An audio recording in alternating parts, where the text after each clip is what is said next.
Hello friends, welcome to Takshashila law academy. I am advocate Sneha Soni. आज हम discuss करने वाले हैं कमिटीज़ ऑफ पार्लियामेंट्स ने जो कमिटीज़ बनाई है रिगार्डिंग उनके क्या फंक्शंस थे, कितने मेंबर्स थे, कमेटी का नाम क्या था, क्योंकि यहाँ से आपके बिहार PCSJ में क्वेश्चंस बनते हैं।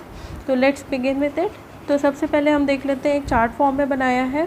तो सबसे पहले आपका कमेटी का नाम है, देन उसमें टोटल कितने मेंबर्स हैं, कितने राज्यसभा से हैं, कितने लोकसभा से हैं और उस कमेटी का फंक्शन क्या है।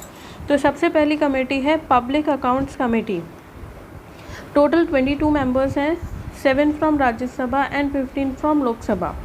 तो इसका फंक्शन क्या है पब्लिक अकाउंट्स कमेटी का?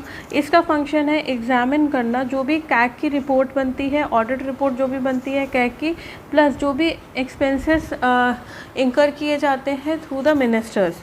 Next is our estimate committee.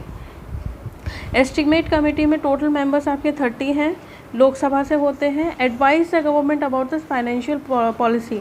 Estimate committee का काम क्या होता है कि गवर्नमेंट को एडवाइस करना जो भी फाइनेंशियल पॉलिसीज़ बन रही है उसके बारे में। Next is our privilege committee. तो प्रिविलेज कमेटी की अगर हम बात करते हैं तो टोटल 15 मेंबर्स हैं, 5 from Rajya Sabha and 10 from Lok Sabha. तो इसका काम क्या है, फंक्शन क्या है? To examine the matters related to violation of privileges by speaker और chairman of any house. Okay, next committee is are public undertaking committee. Total members are 22, 7 from Rajya Sabha and 15 from Lok Sabha. इसका committee का काम क्या है? Review and check of audit report of CAG and accounts of undertaking. जो report बनाती है CAG उसका review करना, क्रॉस चेक करना, प्लस जो भी अकाउंट्स आपके हैं वो उसके बारे में अंडरटेक करके वो देखती है। Then is next is the select committee. तो select committee 30 members from Lok Sabha Rajya Sabha.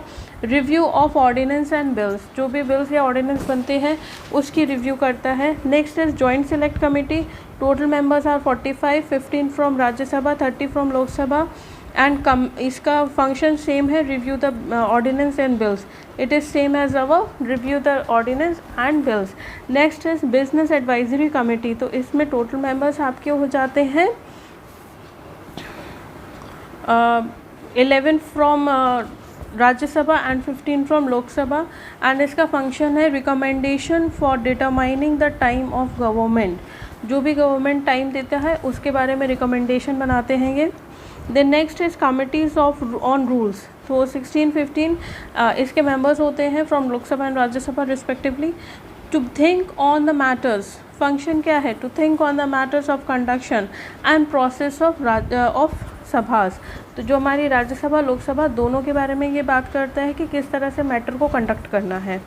Okay, next is our committee on petition. तो कमेटी ऑन पिटीशन में total member are from Lok Sabha it is 15 and from Rajya Sabha it is 20।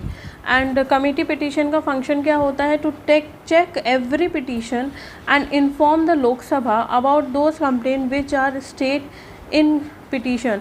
Means committee on petition का function ये होता है कि जितनी भी पिटीशंस आती हैं उसको चेक करना एंड इन्फॉर्म करना लोकसभा को, एंड कंप्लेन जो भी आई है उसके बारे में डिस्कस करना, उसके बारे में स्टेट करना, जो भी पिटीशन में जो भी कंप्लेंट्स आई है उसके बारे में बात करना, चर्चा करना।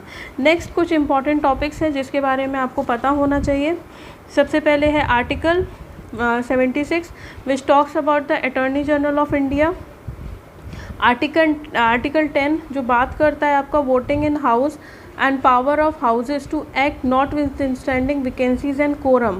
Okay, Article 110 money bill, Article 112 annual financial statement, Article 114 appropriation bill के बारे में है। 120 is very important, it is related to languages to be used in parliament.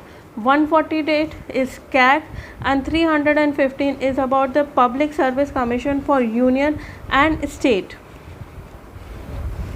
And part 15 of the constitution is related to election. It is very important and thank you so much for watching this, and do like our channel, subscribe it and share it. Thank you so much.